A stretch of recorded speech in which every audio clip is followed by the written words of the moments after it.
तो आज हम लोग डिस्कस करने वाले हैं फ्रिक्शन के टॉपिक के ऊपर एक प्रॉब्लम। तो प्रॉब्लम में क्या दिया हुआ है हम लोग देख लेते हैं। चलिए, यहां पर बोल रहा है a body is placed at a incline plane of 45 degree. तो एक बॉडी को इंक्लाइन प्लेन 45 डिग्री में प्लेस किया गया है with the horizontal. Starting from rest the body acquire a velocity of 2 metre per second. तो बॉडी पहले rest पे था, रेस्ट से बॉडी में एक वेलोसिटी गेन हुआ है कितना, 2 metre per second. After sliding to a distance of 36.4 centimetre, मतलब 36.4 सेंटीमीटर बॉडी आगे जाने के बाद उसमें वेलोसिटी आ जा रहा है 2 metre per second. Find the coefficient of friction between the body and the plane. तो कोफिशिएंट ऑफ फ्रिक्शन हम लोगों को निकालना है। तो चलिए इसका डायग्राम पहले हम लोग ड्रॉ कर लेते हैं। तो हम लोग एक डायग्राम को पहले ड्रॉ कर लेते हैं। तो एक इंक्लाइन प्लेन हम लोग बना दिए और इस इंक्लाइन प्लेन का एंगल हम लोगों को बता दिया है कितना, 45 डिग्री है। 45 डिग्री यहाँ पर बता दिया है। ये body is placed on a incline plane at 45 degree. तो बॉडी को भी हम लोग प्लेस कर देते हैं। तो मान लेते हैं एक बॉडी यहाँ पर रखा हुआ है।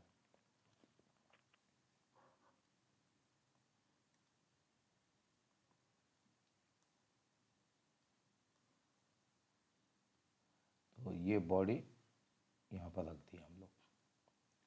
तो एक बॉडी रखा हुआ है। अभी इनिशियली ये बॉडी क्या था, रेस्ट पोजीशन पे था। तो इनिशियल वेलोसिटी इस बॉडी में कितना था, उसको u से हम लोग कंसीडर कर रहे हैं। इनिशियल वेलोसिटी इस बॉडी पे था, इसको u इनिशियल वेलोसिटी लिख देते हैं।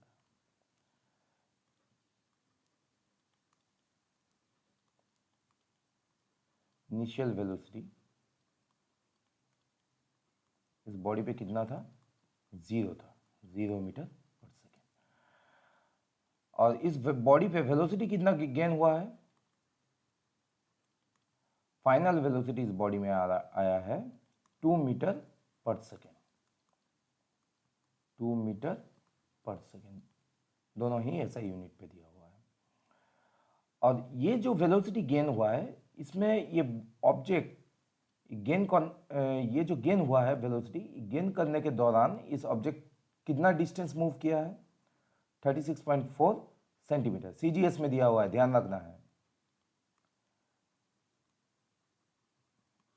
सीजीएस सिस्टम में दिया हुआ है ये 36.4 सेंटीमीटर। तो इसको कन्वर्ट कर लेना है एसआई सिस्टम में। तो हम लोग लिख सकते हैं 0.364 मीटर। तो बॉडी के अंदर में कुछ वेलोसिटी गेन हो रहा है, मतलब बॉडी एक्सीलरेट कर रहा है। तो हम लोग यहाँ से एक्सीलरेशन को निकालने के लिए फॉर्मूला यूज कर रहे हैं इक्वेशन ऑफ मोशन का, v square is equal to u square plus 2as। तो इनिशियल वेलोसिटी तो इसका 0 है, तो इसको वैनिश कर दे रहे हैं हम लोग। तो डायरेक्टली हम लोग यहाँ से लिख सकते हैं इस इक्वेशन से, acceleration is equals to v square by 2s।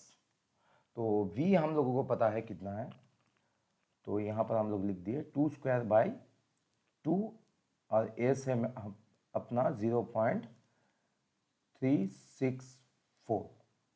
तो ये टर्म आ जा रहा है 5.495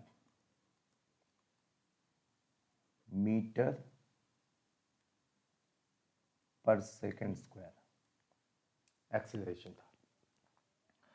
तो बॉडी, अभी देखिए इस डायग्राम की तरफ, बॉडी मूव कर रहा है, नीचे एक्सीलरेट कर रहा है, बॉडी नीचे एक्सीलरेट कर रहा है। मतलब यहां से हम एक कंक्लूजन में पहुंच सकते हैं, इस बॉडी के ऊपर नेट फोर्स 0 नहीं हो सकता। इसके ऊपर नेट फोर्स 0 नहीं हो सकता। ये बैलेंस सिस्टम नहीं है, ये एक अनबैलेंस सिस्टम है। तभी जाके इसके ऊपर नेट फोर्स कुछ एक्ट हो रहा है और इसी नेट फोर्स के वजह से बॉडी पे एक्सीलरेशन क्रिएट हो रहा है। फोर्स अगर 0 नहीं है, मास तो कांस्टेंट है, तो F equals to m into A. हम लोगों को पता है अगर फोर्स में कुछ वैल्यू आ रहा है, फोर्स अगर 0 नहीं है तो एक्सीलरेशन कभी भी 0 नहीं हो सकता। अगर एक्सीलरेशन 0 होगा तो फोर्स भी 0 हो जाएगा, क्योंकि मास तो कांस्टेंट है। तो यहाँ पर नेट फोर्स कुछ है, इस बॉडी के अंदर में कुछ एक्ट हो रहा है। तो हम लोग यहाँ से इस बॉडी का मास को कंसीडर करते हैं। पहले बॉडी का मास को m कंसीडर कर लेते हैं। तो देखिए, इस बॉडी का मास को हम लोग m कंसीडर कर लिए, तो इसका वेट जो एक्ट होगा वो वर्टिकली डाउनवर्ड्स एक्ट होगा। तो इसको भी हम लोग दिखा दिए W से, यानी mg। तो जो इस प्लेन के ऊपर ये बॉडी रखा हुआ है, इसके ऊपर एक नॉर्मल रिएक्शन फोर्स ये बॉडी अप्लाई करेगा, जो कि हम लोग दिखा रहे हैं। ये वेट का ही कंपोनेंट होगा, नॉर्मल रिएक्शन फोर्स जो एक्ट हो रहा है। तो इसको हम लोग दिखा रहे हैं mg W cos थीटा, यानी mg cos 45। क्यों बता रहा है? क्योंकि ये एंगल होगा 45 डिग्री। तो इसका और एक कंपोनेंट एक्ट होगा जो कि अलोंग द प्लेन होगा, जो कि रिस्पॉन्सिबल है इस ऑब्जेक्ट को नीचे की तरफ मूव करने के लिए। वो होगा mg sin 45। तो देखिए, ये कंपोनेंट जो नॉर्मली इस प्लेन के ऊपर एक्ट हो रहा है, इसके वजह से एक रिजल्टेंट कंपोनेंट जनरेट होगा जो कि अपवर्ड डायरेक्शन में एक्ट करेगा। इसको हम लोग बोलते हैं नॉर्मल से। तो ये ऑब्जेक्ट एक्सेलरेट कर रहा है नीचे की तरफ, मतलब मूव कर रहा है नीचे की तरफ, तो इसके ऊपर एक फ्रिक्शनल फोर्स एक्ट होगा जो कि अपवर्ड डायरेक्शन में एक्ट होगा। तो इसको भी हम लोग लिख लेते हैं, क्योंकि मोशन में है इसलिए काइनेटिक फ्रिक्शन हम लोग बोल रहे हैं F के। तो ये है पूरा सिनारियो। तो अभी देखते हैं हम लोग। तो हम लोग पहले ही बता चुके, इस बॉडी के अंदर में नेट फोर्स कुछ एक्ट हो रहा है जो कि रिस्पॉन्सिबल है इसका एक्सीलरेशन को क्रिएट करने के लिए। तो नेट फोर्स हम लोग बोल सकते हैं इसके आगे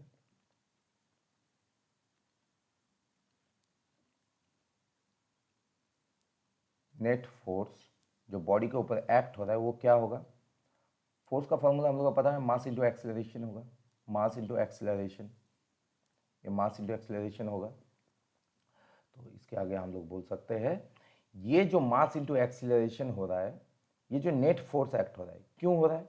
क्योंकि यहाँ पर एक अनबैलेंस फोर्स काम कर रहा है।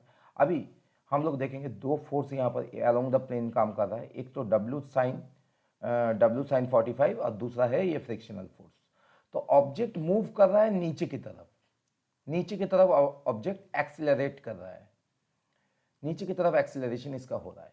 मतलब जो कंपोनेंट इस बॉडी को नीचे लाने के लिए रेस्पॉन्सिबल है उसका मैग्नीट्यूड ज्यादा है, तभी जाके जो डिफरेंस क्रिएट हो रहा है ये mg sin 45 और ये फ्रिक्शनल फोर्स के बीच में जो डिफरेंस क्रिएट हो रहा है, ये दोनों फोर्सेस के बीच में जो डिफरेंस क्रिएट हो रहा है, यही रेस्पॉन्सिबल है इस बॉडी के अंदर में एक्सीलरेशन को क्रिएट करने के लिए। मतलब यही रेस्पॉन्सिबल है जो नेट फोर्स अप्लाई हो रहा है उसके लिए। तो इसीलिए हम लोग लिखेंगे इसको mg sin 45 माइनस एफ के। तो ये फ्रिक्शनल फोर्स है, तो इस फोर्स के जगह में हम लोग क्या लिख सकते हैं? इसके जगह में हम लोग लिख सकते हैं म्यू के इंटू एन, म्यू के इंटू एन हम लोग लिख सकते हैं। और इसके आगे हम लोग लिख सकते हैं mg sin 45 माइनस म्यू के का वैल्यू हम लोगों को निकालना है, कोफिशिएंट ऑफ फ्रिक्शन बोला है, कोफिशिएंट ऑफ फ्रिक्शन हम लोगों को निकालना है, find the coefficient of friction हम लोगों को निकालने बोला है। और n के जगह में हम लोग लिख सकते हैं क्या? mg cos 45, क्योंकि यही फोर्स इस नॉर्मल रिएक्शन को काउंटर कर रहा है। तो इसके जगह में हम लोग लिख रहे हैं mg cos 45। देखिए, नॉर्मली जो दोनों कंपोनेंट एक्ट हो रहा है ये पूरा बैलेंस कंडीशन में है, क्योंकि इसका मोशन हो रहा है अलोंग द प्लेन। तो जो यहाँ पर अनबैलेंस कंडीशन बन रहा है वो अलोंग द प्लेन बन रहा है। तो यहाँ पर normal equals to mg cos 45 होगा। तो हम लोग लिख दिए इसको। अभी हम लोग करने क्या वाले हैं, बोथ साइड से m को कॉमन लेने वाले हैं। तो g sin 45 minus mu k g cos 45, इधर में एम है, तो देखिए दोनों एम कैंसिल हो गया, तो इक्वेशन अपना मिल जा रहा है A equals to g sine 45 minus mu k g cos 45। तो देखिए यहाँ पर एक्सीलरेशन हम लोगों को पता है, हम लोग ऑलरेडी निकाल चुके हैं एक्सीलरेशन हम लोगों को पता है, जी का वैल्यू कांस्टेंट है पता है, साइन 45 एक स्टैंडर्ड एंगल है, यहाँ पर भी जी का वैल्यू हम लोगों को पता है, और कॉस 45 एक स्टैंडर्ड एंगल है। तो अननोन केवल एक ही क्वांटिटी है जो कि है म्यू के, कोएफिशिएंट ऑफ काइनेटिक फ्रिक्शन। तो इसीलिए हम लोग म्यू के को लेफ्ट हैंड साइड में लाते हैं और बाकी टर्म को राइट हैंड साइड में लेके जाते हैं। साइन 45 माइनस ए बाय जी कॉस 45। तो इस फॉर्म को हम लोग स्प्लिट करेंगे तो हम लोग को मिल जाएगा जी साइन 45 बाय जी कॉस 45 माइनस ए बाय जी कॉस 45, जी कॉस 45। तो यहाँ से जी जी कैंसिल होगा और साइन 45 बाई कॉस 45 टेन 45, यानी इसका वैल्यू आ जा रहा है 1, और एक्सीलरेशन का वैल्यू हम लोग को पता है, इसका वैल्यू का हम लोग पुट कर देंगे अभी। इसका वैल्यू पुट करने से हम लोग आ रहा है 5.495 बाई जी का वैल्यू पता है 9.81